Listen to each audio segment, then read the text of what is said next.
Welcome to Speed SolidWorks video. Today we're going to be talking about revolved parts. So typically these applications are going to be screws, machine screws, lead screws, anything that is mainly concentric and long or short. Like most things in the world of CAD, applications are endless.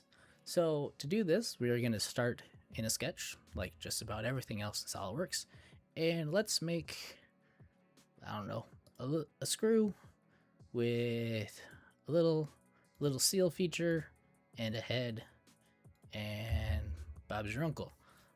So what happens when I do this is it's going to get really mad. It's because this is a non-closed sketch. As you can see, this bottom edge is open, but what we can do with revolves is we can allow it to automatically close it. This is because we can then define an axis of revolution, which I want to be my bottom horizontal line, and it will go through, revolve it around this axis, and whatever profile I've given it, it just passes that around. So that is your basic functionality of a revolve. Now there are different features buried in the revolve menu, just like the boss menu. Mainly it is the direction, which granted there are similar options to the boss, but in my use of SolidWorks, I haven't used this very much. Most things that I use revolves with go around 360 degrees. And it's not to say that these things don't exist, but I would venture to guess that a majority of things are going to go around 360 degrees and they're going to be blind. Now we do have our selected contours option, just like in our boss function. So if you have different things that are closed off, so let's give an example here. Saying there, now we have two different profiles. It's gonna get angry because now we have two profiles and we need to select both of said profiles. So now we have our same part back, but if we want to say we don't want this region, get rid of that. Now it's gone, but let's assume we want those because that's what we're trying to do. Here we go. Now the revolve application, not nearly as much as a boss, but something that can come in handy is if you have to model things such as O-ring grooves.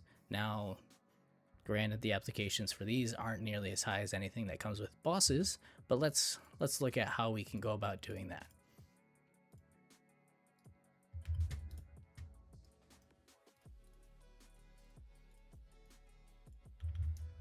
So say we need an O-ring groove right here, and for applications and examples purposes, we'll put a second one up here.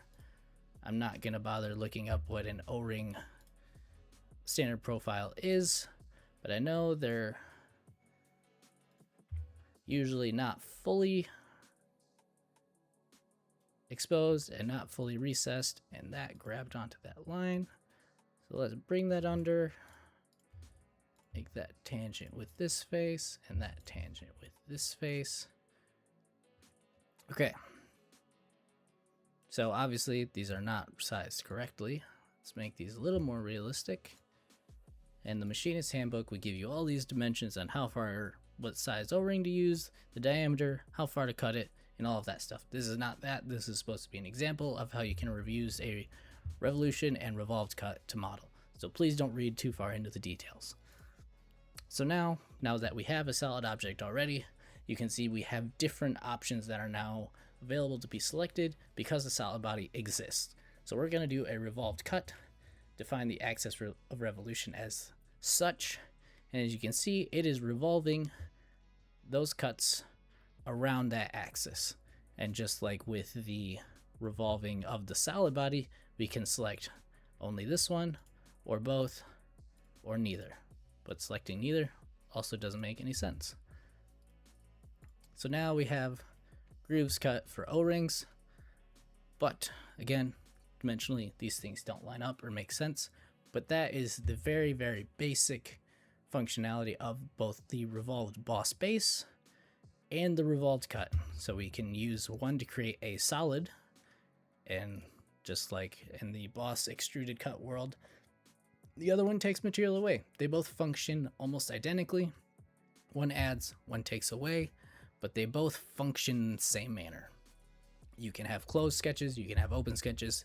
You will always need an axis of revolution. If you don't have that, nothing can be revolved. You can also use a line within the sketch as said axis of revolution.